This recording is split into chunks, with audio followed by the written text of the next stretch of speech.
SC వర్గీకరణ దళితుల ఐక్యతపై దేశవ్యాప్తంగా జరుగుతున్న కుట్ర అని మాల మహానాడు జాతీయ అధ్యక్షుడు రత్నాకర్ అన్నారు. అంబేద్కర్ కోనసీమ జిల్లా అమలాపురంలో ఎస్సీ వర్గీకరణను వ్యతిరేకిస్తూ నిరసన వ్యక్తం చేశారు. తెలుగు రాష్ట్రాల్లో అన్ని రాజకీయ పార్టీలు మాలలను టార్గెట్ చేస్తున్నాయని మండిపడ్డారు. ఎస్సీ రిజర్వేషన్ వల్ల 100లో 4గురికి మాత్రమే న్యాయం జరుగుతుందని అన్నారు.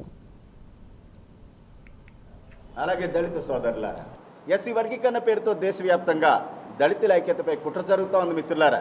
అన్ని రాజకీయ పార్టీలు మన సామాజిక వర్గాన్ని తెలుగు రాష్ట్రాల్లో టార్గెట్ చేసి తొక్కేస్తూ ఉన్నాయి మిత్రులారా. మోడీ గారు అయితే ఎస్సీ లిస్టులో ఉన్నటువంటి ప్రతి ఎస్సీ కులాన్ని కూడా టార్గెట్ చేసి, డెవలప్ అయినటువంటి ప్రతి ఎస్సీ కులాన్ని కూడా టార్గెట్ చేసి తొక్కేసేటటువంటి కార్యక్రమాన్ని చేపట్టారు. కాబట్టి మనమంతా ఐక్యంగా పోరాడాలని చెప్పేసి అమలాపురం వేదికగా మీకందరికీ విజ్ఞప్తి చేస్తూ ఉన్నాను మిత్రులారా. ఎస్సీ లిస్టులో తెలుగు రాష్ట్రాల్లో 59 ఎస్సీ కులాలు ఉన్నాయి.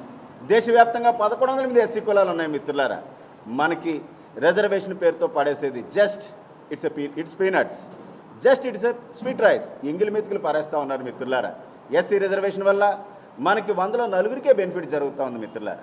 ఈ 100లో 4గురికి ఇచ్చేటటువంటి ఈ బెనిఫిట్స్ని దేశవ్యాప్తంగా మోడీ గారు 1108 ఎస్సీ కులాలకు సమంగా పంచుతాడట, సమన్యాయం పేరుతో.